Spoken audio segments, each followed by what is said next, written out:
जमीन में है, शाख आसमान में है। जड़ जमीन में, शाख आसमान में। ढूंढिए वो शज़्ज़ा तैयबा जिसकी जड़ जमीन में हो, शाख आसमान में हो। लखनऊ के इस अजीम शान छोटे इमाम बाड़े से निकलकर तसव्वुरात की दुनिया में काबे के पास चलिए, चारों तरफ बुत लगे हुए हैं। नबी अली से फरमा रहे हैं, या अली बुतों को तोड़ना है, या अली बुतों को तोड़ना है। नबी ने दो मसले और दो सवाल पेश किए, या अली, या मैं तुम्हारे कांधे पर सवार हो जाता हूं, बुतों को तोड़ देता हूं।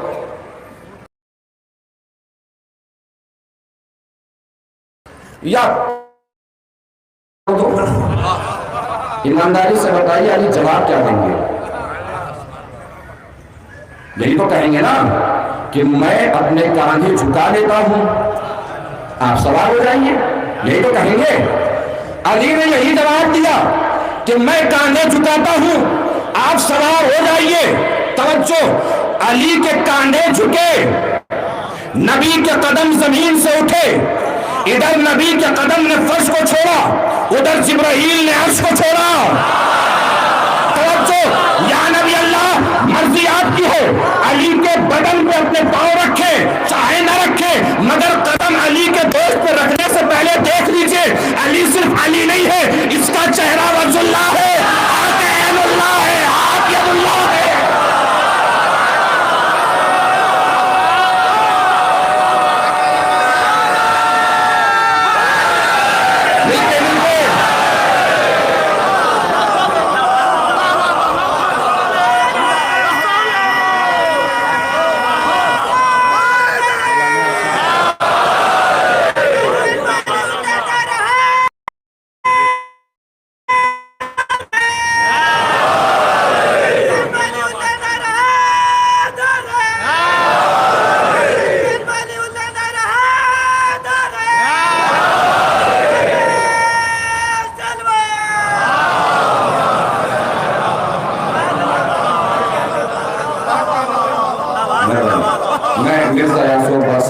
की बारगाह में गुजार हूँ कि वो भी तशरीफ़ ले आए, हमारा भी हौसला बढ़ जाएगा अगर तशरीफ़ ले आएंगे। एक बाबा से बुलंद सलवात पढ़ लीजिए उनके इस्तक़बाल के लिए।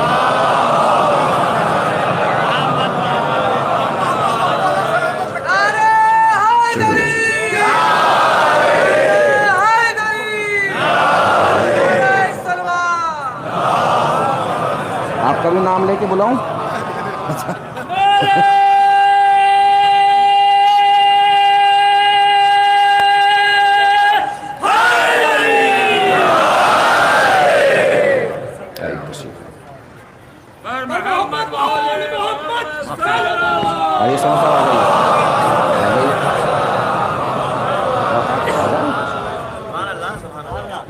सलामत रहिए। नबी ने फरमाया, या अली प्लान थोड़ा चेंज हुआ है, कब क्या करना है? कब ऐसा कीजिए, दिखाने जा रहा हूं शज़्ज़ा तैयबा जिसकी जड़ जमीन में है, शाख आसमान में है। ईमानदारी से दिख जाए तो मुझे दिखाई दे रहा है, और क्या क्या दिखाई दे रहा है। तवज्जो, नबी ने अपने कांधे झुकाए, अली दोष पर सवार हुए। अली ने बुतों को तोड़ना शुरू किया। नबी का सवाल क्या होना चाहिए था? यही सवाल होना चाहिए था ना, या अली कितनी देर लगेगी, कितने बुत बचे हैं, कितने रह गए हैं, और कितनी देर तक थकना है। ऐसे कुछ सवालात होने चाहिए, लेकिन नबी ने सवाल बड़ा अजीब किया, या अली ऐना वसलता, अरे अली कहाँ तक पहुंचे, अरे अली कहाँ तक पहुंचे। जैसा सवाल वैसा जवाब। नबी ने पूछा, या अली कहाँ तक पहुंचे? अली ने जवाब दिया, या नबी अल्लाह इतनी बुलंदी तक पहुंच चुका हूं, चाहूं तो आसमान के तारे तोड़ लूं। इतनी बुलंदी पे पहुंच चुका हूं, चाहूं तो आसमान के तारे तोड़ लूं। अल्लाह जाने कौन पहुंचा